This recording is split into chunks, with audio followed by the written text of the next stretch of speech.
The chandeliers of Le Chateau cast diamond light across white tablecloths as Victor Ashford sat alone at his usual corner table. At 72, the billionaire tech mogul had seen every form of human greed imaginable. 3 ex-wives, 2 estranged children, and countless friends who'd disappeared the moment his latest business venture hit trouble had taught him that money revealed people's true nature, and it was rarely pretty. Tonight was different. Tonight, Victor was conducting his final test. He'd spent the last 6 months quietly visiting this 5-star restaurant, observing the staff, searching for something he'd almost given up believing existed. Genuine kindness that wasn't calculated for profit. And he'd found a candidate, Elena Martinez, a waitress in her late 20s who'd worked at Le Chateau for 3 years. He'd watched her comfort a crying child while his parents argued, seen her stay late to help an elderly couple understand the menu, noticed how she treated the dishwashers with the same respect she showed the wealthy customers. Now came the test that would determine her future and his. Elena approached his table with her professional smile, notepad ready.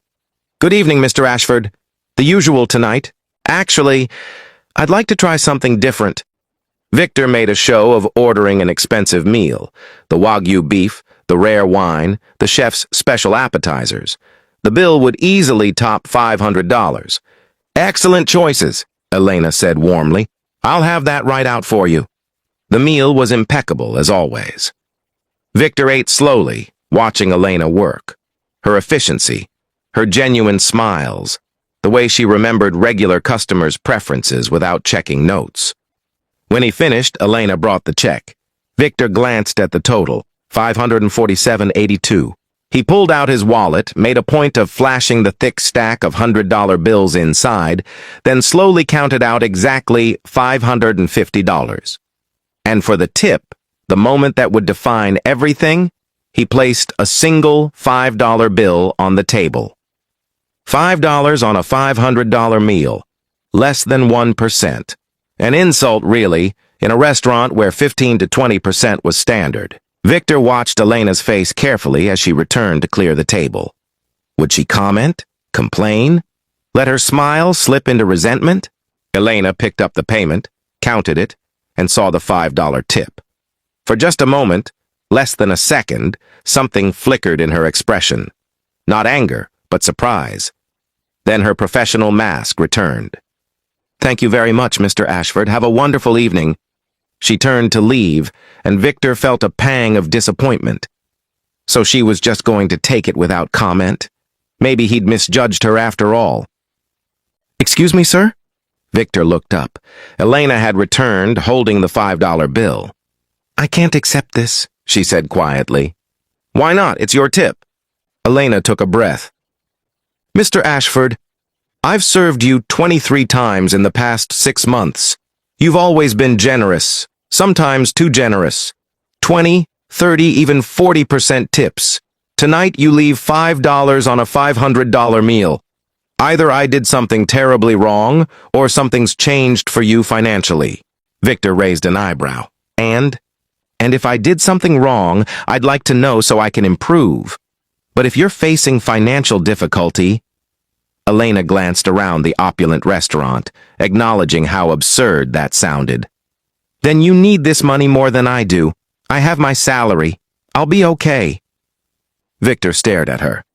"You're refusing a tip because you think I might be in financial trouble?" "I'm refusing a tip that doesn't make sense," Elena corrected gently. "Something's wrong, and I'd rather understand what it is than take your money." The other diners were starting to notice. Elena's manager began moving toward them, concern on his face. "Elena, is everything all right?" the manager asked. "Everything's fine, Bernard. Just a moment." She looked back at Victor, her dark eyes sincere. "Mr. Ashford, in 3 years here, I've learned that people don't suddenly change their behavior without reason. You're one of our kindest regulars. If that $5 is all you can afford tonight, that's okay. And if I did something to disappoint you, please tell me so I can do better." Victor felt something crack in his chest, something that had been frozen for decades. He'd designed this as a test of greed, expecting Elena to either take the insult and resent him or complain about being undertipped. He'd never imagined she'd refuse the money out of concern for him. "Sit down," Victor said quietly. Elena glanced at her manager, who nodded permission. She sat across from the billionaire, still holding the $5 bill. "That was a test," Victor admitted. "A cruel one, perhaps, but I've found that money reveals who people truly are. I've spent 6 months watching you, Elena, watching how you treat people, how you work, how you care. Tonight, I wanted to see what you'd do when faced with what most would consider an insult." Elena's eyes widened with understanding. "I expected anger, resentment, maybe a cutting remark," Victor continued. "Instead, you refused the money and showed concern for my well-being, even though accepting it would have cost you nothing and refusing it gains you nothing." He paused. "Why?" Elena looked down at the $5 bill in her hands.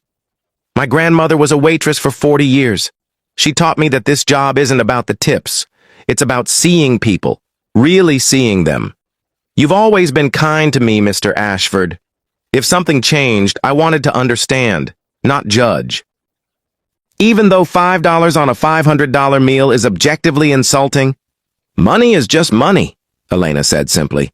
"Character is everything, and your character has always been generous, so I assumed something else was happening." Victor pulled out his phone and showed Elena a document.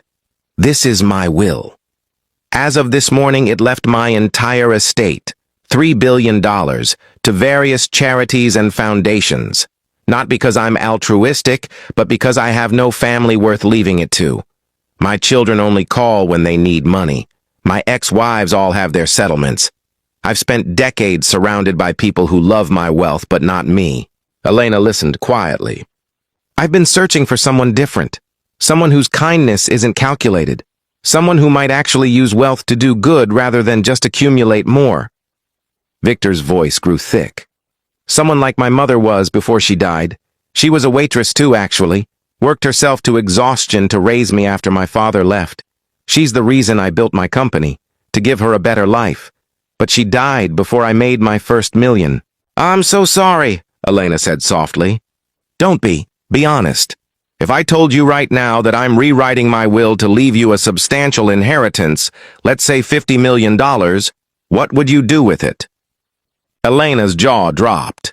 "Mr. Ashford, I can't." "Hypothetically, what would you do?" Elena sat back, clearly overwhelmed. I'd pay off my mother's medical debt. She has diabetes and the treatments are expensive. Then I'd finish my degree. I had to drop out of nursing school when my father died, and I needed to work full-time. And..." She hesitated. "And? I'd open a community center in my neighborhood, a place where kids have somewhere safe to go after school, where families can get help with bills or food, where people like my mother could see a doctor without choosing between medicine and rent." Elena's eyes grew bright. "Not a charity where rich people feel good about themselves, a real community space run by people who actually understand struggle." Victor studied her face. No mention of cars, houses, luxury vacations, the things most people dreamed of. Just practical help for her family and her community. "You're serious," he said. "You asked." Elena smiled. "But Mr. Ashford, I appreciate the hypothetical, but I'm not expecting anything from you. You don't owe me anything beyond fair pay for my work." "What if I wanted to leave you more than $50 million?" Victor asked. "What if I told you I'm rewriting my will tonight to make you my primary beneficiary? That you'd inherit almost everything?" Elena's face went pale. "I'd say you barely know me, that I'm just your waitress, that this is insane." "Is it? I know you better than I know my own children. I've watched you for 6 months. I tested you tonight, and you responded with more grace and character than anyone in my life has shown in decades." Victor leaned forward. "Elena, I'm dying. Pancreatic cancer. I have maybe 6 months left. My children are fighting over my estate before I'm even dead. My lawyers are circling like vultures. And I realized I don't want my life's work going to people who'll squander it on yachts and parties."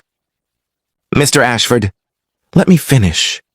I want my money to go to someone who will use it the way my mother would have, to help people, to build something meaningful, to remember that wealth is a responsibility, not just a privilege. Victor's voice broke. You refused $5 tonight because you cared more about my well-being than your tip. That's worth more than $3 billion to me. Elena was crying now. I don't know what to say. Say you'll accept. Say you'll use this money to build that community center and more. Say you'll prove that kindness isn't weakness, it's strength. Elena looked at the $5 bill still in her hand, then at the billionaire across from her. A dying man searching for meaning in his final months. On one condition, she said finally. Name it. You have to be part of it. The community center, the projects, all of it. You have 6 months. Spend them building something that matters, not just signing papers and waiting to die. Come meet the families you'll be helping. See where your money goes. Make your mother proud not just with what you leave behind, but with how you spend your final days. Victor felt tears on his face, the first he'd shed since his mother's funeral 50 years ago. Deal. 6 months later, Elena stood at the grand opening of the Ashford Community Center, a beautiful facility in her old neighborhood with medical clinics, after-school programs, job training, and free meals. Victor had lived to see it completed, spending his final months not in a hospital bed, but in the community he'd helped build. He'd died 3 weeks ago, surrounded not by lawyers and estranged family, but by Elena, her mother, and a dozen children from the center who'd drawn him pictures and called him Abuelo Victor. His will had indeed been rewritten. Elena inherited $2 billion with instructions to continue building community centers across the country. His children got trust funds, enough to live comfortably, but not enough to waste. The rest went to charities Victor had carefully selected with Elena's help. The children contested the will, of course. But Victor's lawyers had made it ironclad, complete with video testimony explaining his decision.